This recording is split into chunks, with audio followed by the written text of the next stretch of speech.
Orang lain Valentine mungkin malah dapat coklat, dapat bunga. Tapi kalau saya langsung pikirannya adalah bagaimana memanfaatkan momen Valentine itu untuk mendapatkan uang.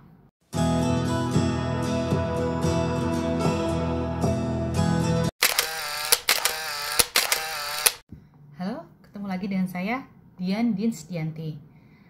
Kali ini saya akan membagikan tips bagaimana memulai usaha kecil di rumah. Tips ini saya ambil dari pengalaman pribadi saya sendiri sih. Background saya adalah pekerja. Hanya saja saya memang hobi berjualan. Dari saya kuliah, saya memang suka berjualan. Saya memang hobi. Seperti dulu waktu kuliah saya itu jualannya adalah coklat. Orang lain Valentine mungkin malah dapat coklat, dapat bunga.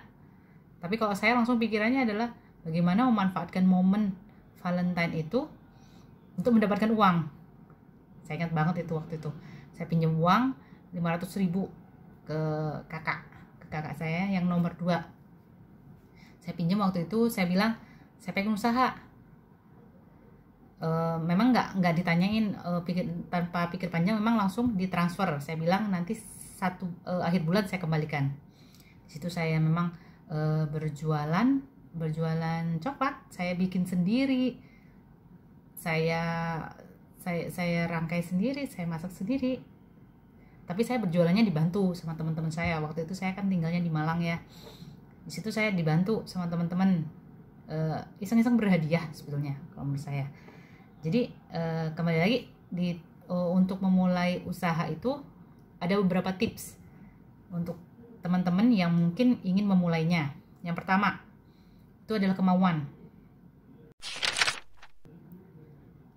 Tanamkan dulu kemauan di dalam diri kita sendiri. Tidak ada yang namanya orang jiwa dagang, tidak. Tapi mau apa enggak, itu aja sih kalau menurut saya. Supaya sih selamanya kita mau kerja ikut orang. Sedangkan di agama saya, di agama Islam, kita percaya bahwa 9 nih dari 10 pintu rezeki itulah dagang. Di situ saya percaya banget 9 dari 10 pintu rezeki adalah dagang. Kenapa saya harus masuk hanya di satu pintu aja? Pikiran saya seperti itu. Di situ saya punya kemauan. Yang kedua nih, jualah barang atau makanan yang kamu sukai.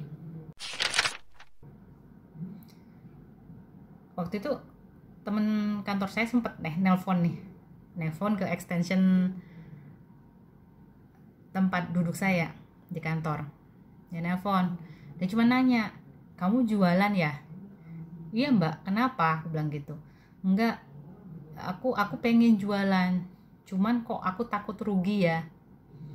Nah, di sini kalau kamu menjual barang yang kamu sukai, kamu tuh nggak akan mikir takut rugi.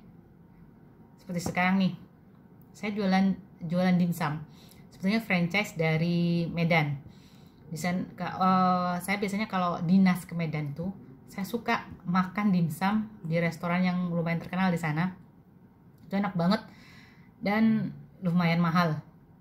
Sekalinya makan bisa 300 ribuan lah kalau di situ. Kemudian saya lihat kok ada yang jualan ya. Orangnya itu memang asal Medan juga.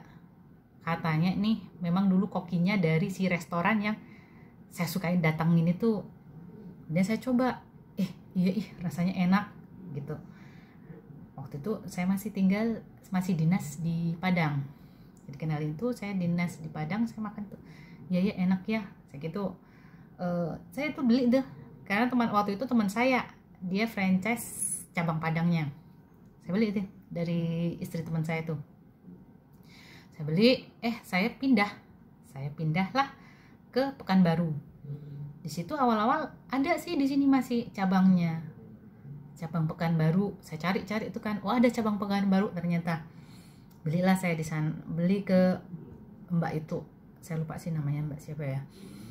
Kemudian setiap pulang kampung, karena saya suka nih, saya yakin orang di rumah pasti suka. Pesanlah, saya sukanya pasti pesan 10 box atau 15 box. Saya pesan pesen. Di tahun kedua mbak ini ternyata sudah nggak jualan lagi, udah lama dia nggak jualan lagi. Akhirnya saya langsung order dari Medan. Gimana caranya saya dapat barang ini, saya bilang gitu. Tapi mau saya bawa pulang ke Jember, saya kan asli Jember nih, ke Jember tanggal sekian, bisa nggak, saya bilang gitu. Oh bisa. Akhirnya dikirim dari Medan.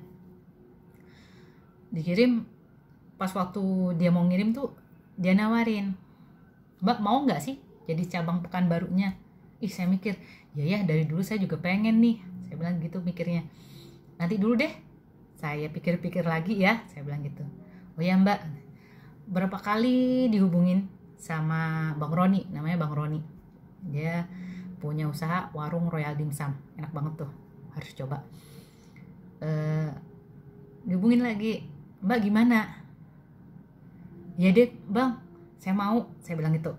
Iya nih, karena sudah banyak yang minta. Noh, di sini memang banyak orang jualan dimsum tuh, banyak banget, murah-murah juga, malah lebih murah daripada warung Royal Dimsum kalau kataku.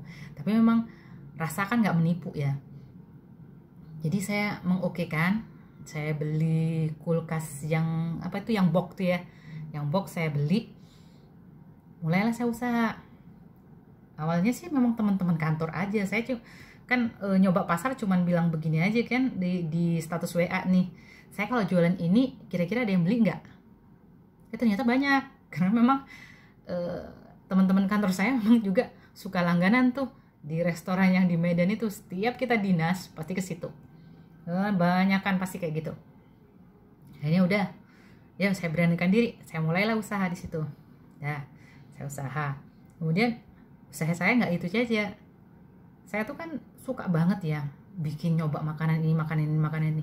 Setiap saya beli makanan nih, katakanlah waktu itu ini ayam geprek sambal mata. Sambal mata ini apa sih ya? Saya belum pernah tuh makan sambal mata. Pas nyoba, oh enak ya. Apa aja ya? Saya searching bumbunya apa aja.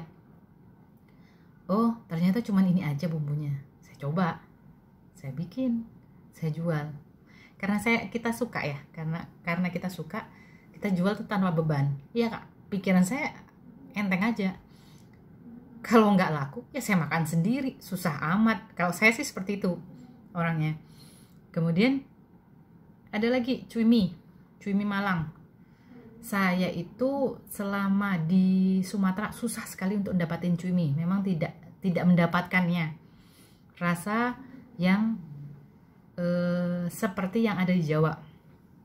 Saya telepon tuh, saya ingat tante saya punya usaha, dia juga punya usaha, dia buat mie gitu juga, cui mie juga. Kemudian saya tanya, resepnya apa aja sih? Aku bilang gitu kan. Kenapa kamu jualan ya? Enggak, aku mau nyoba-nyoba dulu, aku bilang gitu. Akhirnya dikasih lah resep. Saya belilah penggiling. Pertama saya nyoba bikin itu nggak dapet, rasanya tuh nggak dapet. Dengan bumbu yang sama tuh nggak dapet, sama sekali nggak dapet. Akhirnya saya minta resepnya, itu resep bikin mie-nya, bukan bumbunya. Kan kebanyakan yang di share itu adalah bumbunya ya, bukan cara bikin mie-nya. Jadi saya bikin mie-nya. Waktu saya bikin mie-nya tetap pakai resep bumbu yang lama. Saya tuang, saya rasakan, ih enak ternyata ya. Cobain, saya bawa ke kantor, kasih ke teman-teman. Enak Mbak, enak Mbak. Ya udah, jual. Kayak gitu. Kemudian yang ketiga adalah rajin-rajin iklan di media sosial. Bisa Facebook, Instagram, atau WA sekalian. Karena di WA ini teman-teman kita kan suka tuh ya lihat WA story kita. Di Instagram, Instastory-nya kita. Nah, Facebook juga. Tapi mungkin kalau Facebook lebih ke feed-nya ya, di tampilan langsungnya. Tapi jarang sekali. Kalau saya pribadi sih jarang sekali saya lihat story-nya Facebook. Saya jarang. Tapi kalau Facebook saya suka lihat tampilan yang di dalamnya itu, biasanya gitu kan.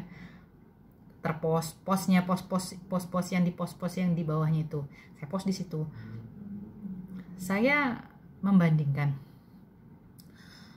waktu saya ngiklan sama nggak ngiklan itu beda memang. Kalau saya hari ini nih rajin ngiklan ya, rajin ngiklan itu banyak sekali yang beli. Tapi kalau misalnya malas lah besok aja masa setiap hari kayak gini, itu sedikit langsung turun memang. Jadi tips yang ketiga adalah rajin-rajin iklan di media sosial. Kemudian yang keempat, pantang menyerah. Itu pasti. Kalau kamu pantang menyerah, sedikit aja turun, ya kayaknya nggak laku, udah males. Ya kapan mau majunya? Nggak semua tempat itu pasti langsung tinggi kan? Ya KFC pun pasti itu mengalami masa sulit juga waktu di awal-awal. Tapi sekarang karena sudah dapat nama, ya gampang. Ya saran saya itu aja sih. Mungkin itu saja tips-tips dari saya. Semoga bermanfaat untuk teman-teman yang mau membuka usaha sendiri di rumah. Bisa juga coba untuk join ke franchise yang memang ingat kembali lagi sama yang tips yang kedua yang kalian sukai. Demikian. Ketemu lagi dengan konten saya berikutnya. Assalamualaikum warahmatullahi wabarakatuh.